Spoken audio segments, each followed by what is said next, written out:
Halo Sobat Satria, kembali lagi dengan saya Firma Puspitasari di podcast Satria. Nah, kali ini ada tamu kita nih, tamu spesial dari ID Survey.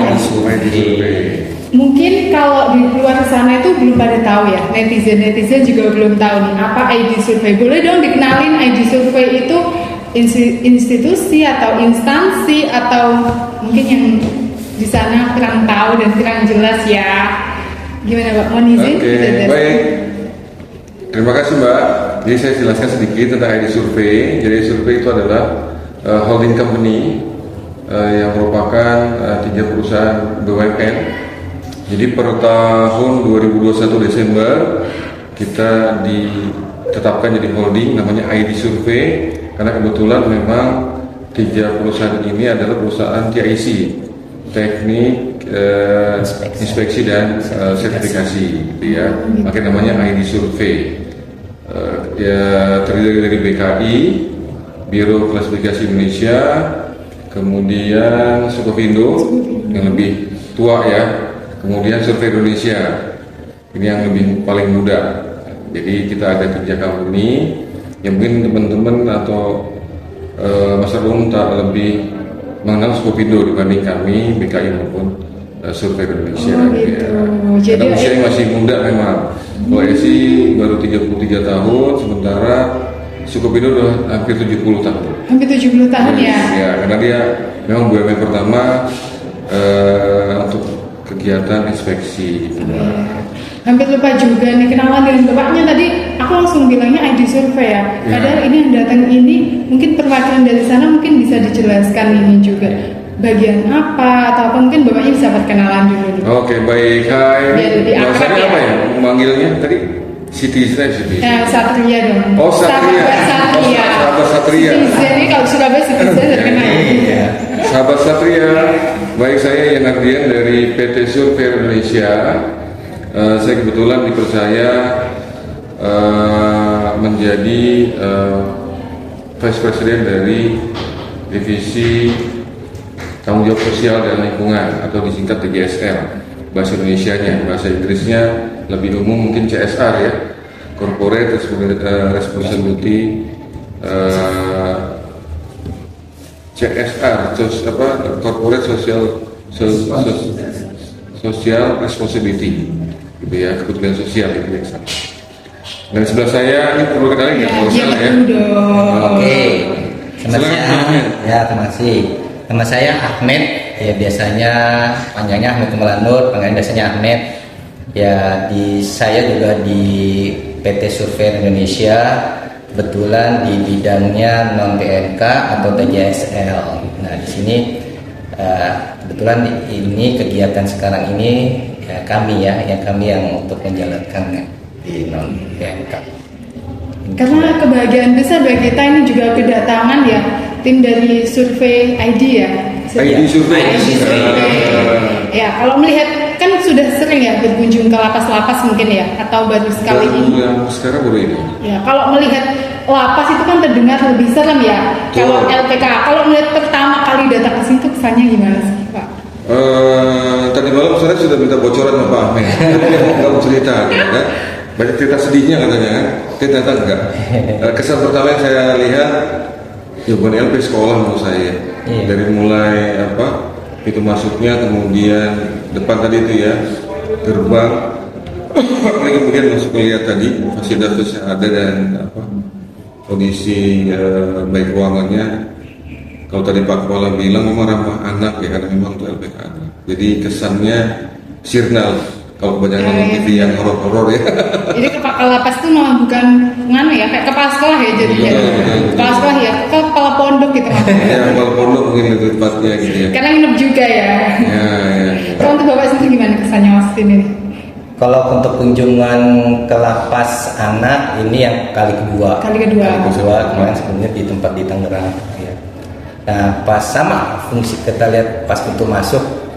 Ini yang agak-agak yang menurut saya itu di sini nih, pas masuk bener-bener kayak sekolahan gitu.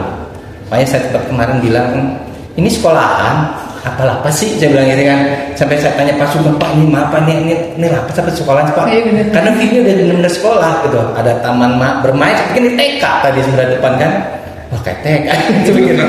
Ternyata wah bagus juga katanya kan, lingkungannya, tempatnya, mungkin salah satu udaranya juga ya yang mendukung. Jadi pas saya tanya-tanya sama Pak Sugeng juga buat kondisi anak-anak, sampai saya juga penasaran, saya keliling-keliling kemarin itu memang suasananya suasana sekolah sih, sekolah, ya. bukan lapas beneran ya, jadi memang suasananya tetap sekolah. Iya, Seru.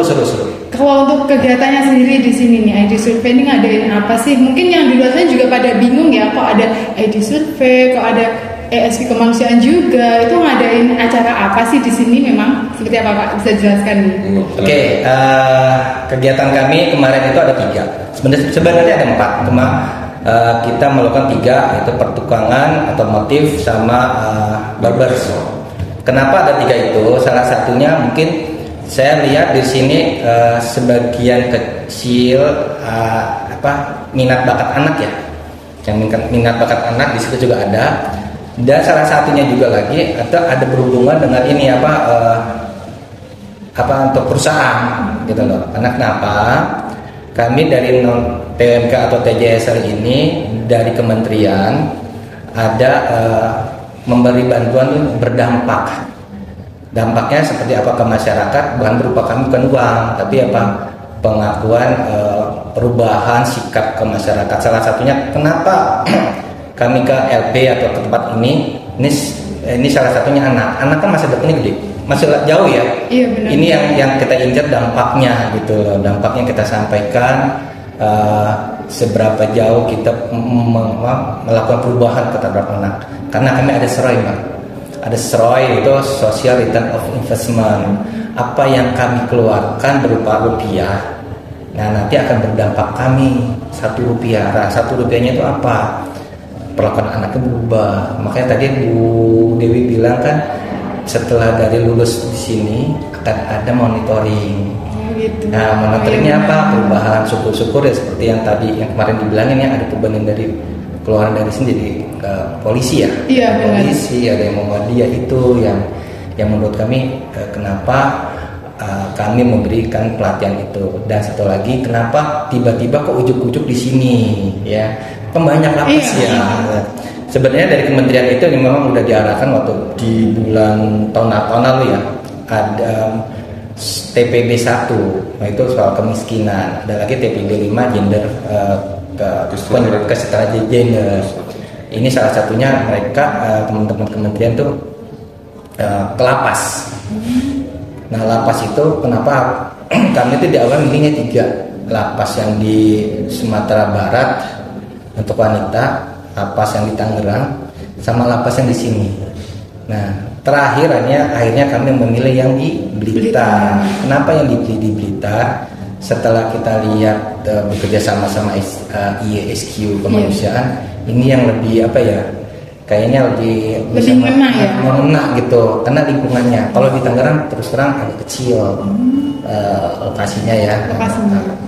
Walaupun view-nya sama, di sini yang penghuninya lebih banyak ya? Lebih banyak sana. Iya, itu kenapa kami di sini, salah satunya itu.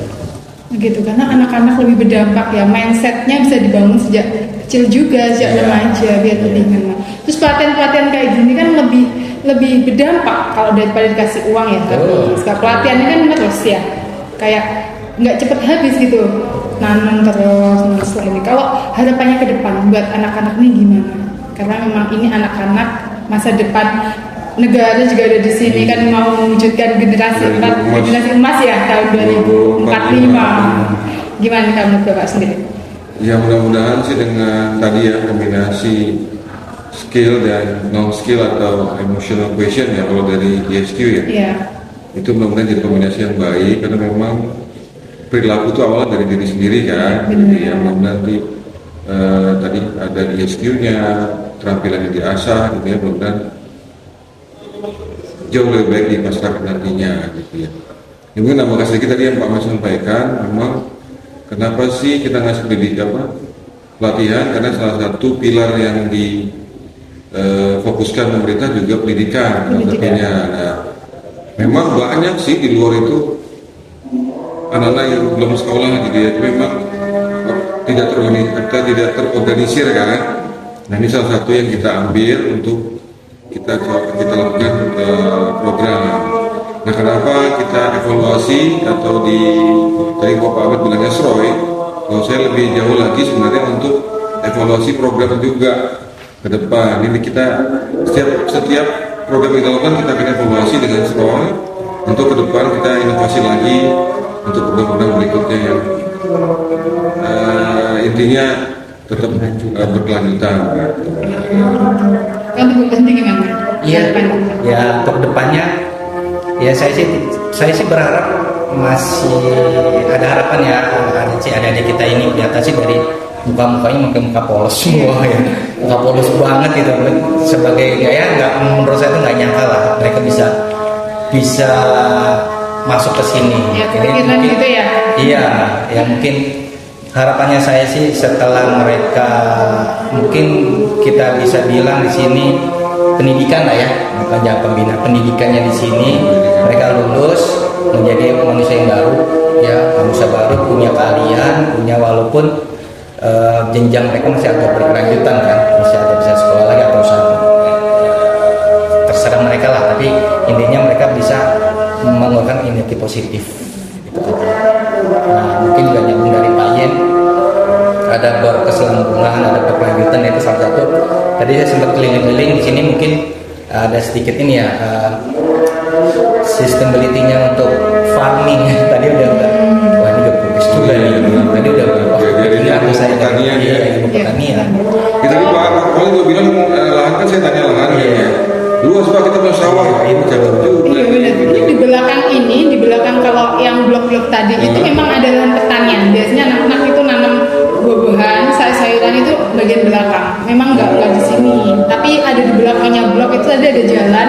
Kalau ini itu biasa buat nanam-nanam. Biasanya mah di situ. Iya. Cuma belum terekspos.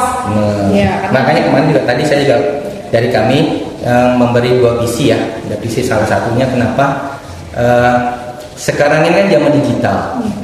Mungkin energi anak-anak ini atau adik-adik kita ini bisa digeserkan jadi positif.